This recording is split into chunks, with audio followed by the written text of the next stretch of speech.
নমস্কার, welcome back to my another blog.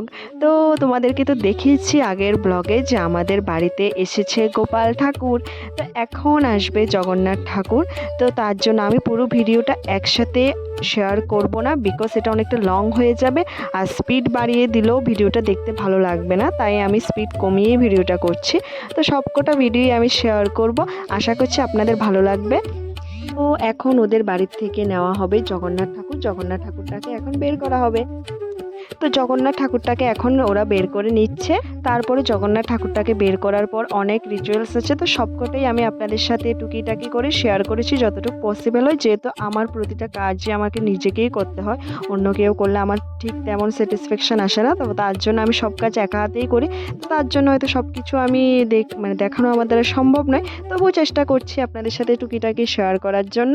আর এই যে আমাদের ঠাকুরগুলো খুব কিউট, আপনারা দেখলে বুঝতে পারবেন। আর আমাদের রথটাও খুবই সুন্দর, খুবই কিউট হয়েছে, সবাই বলেছে। তো পুরোটাই প্ল্যান আমারই ছিল, আমি প্ল্যান ওয়াইজ দেখিয়েছি যে কীভাবে কী করতে হবে। তো সমস্ত কিছুই ভালোভাবেই মিটে গেছে, তো এর জন্য আমি খুবই খুশি। আর আমাদের এখানে রিচুয়ালস যা যা আছে সবগুলোই আপনারা দেখুন, অবশ্যই একটা লাইক করে দেবেন।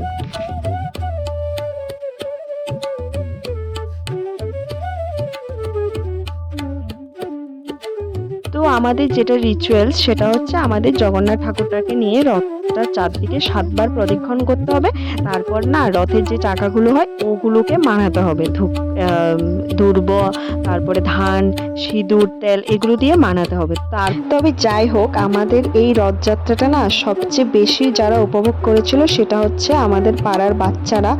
ওদের কাছে এটা খুবই আনন্দের ছিল, ওদের আনন্দ দেখে আমারও সেই ছোটবেলার কথা মনে পড়ে গেছে। আমরাও তখন যেতাম রথ টানার জন্য। ওরা সবাই একাই রথটাকে টেনে নিয়ে যাচ্ছে, আপনারা ভিডিওতে দেখলেই বুঝতে পারবেন। এখানে অনেকগুলি বাচ্চা ছিল, অনেক বাচ্চা। তো ওরা খুব খুব এনজয় করেছে। তো অ্যাকচুয়ালি বাচ্চা ছাড়া ভালোও লাগে না, ওরা যদি না থাকে না কোনো অনুষ্ঠানই ঠিক ভালো লাগবে না।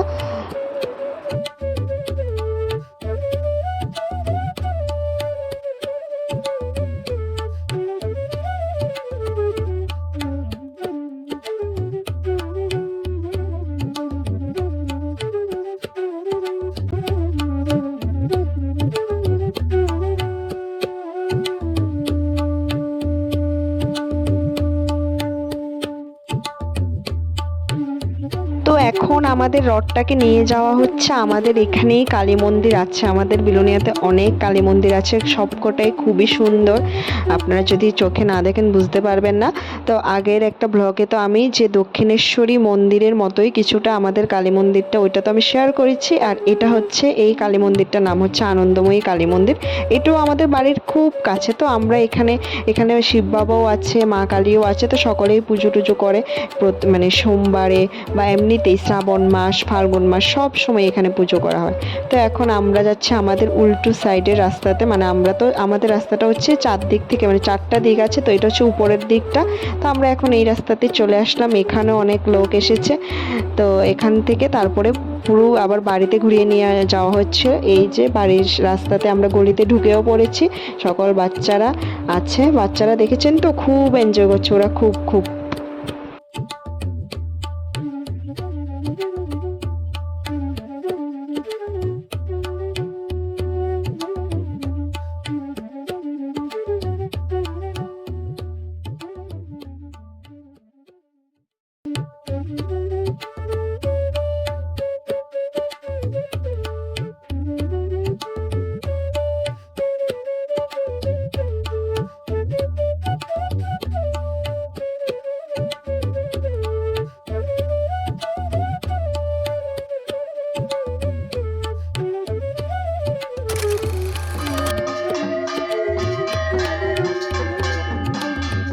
তো ফাইনালি আমাদের জগন্নাথ ঠাকুরও চলে এসেছে, পুরো ঠাকুরঘরটা একেবারে ভর্তি লাগছে আমাদের কাছে।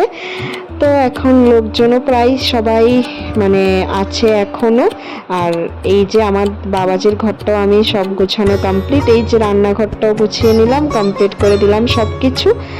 আর এখন সন্ধেও হয়ে গেছে, তো আর এই যে আমাদের বাবাজি সবার প্রিয়, যারা বাবাজিকে চেনেন তারা অবশ্যই জানেন যে উনি খুবই ভালো লোক, খুব সরল প্রকৃতির একজন মানুষ।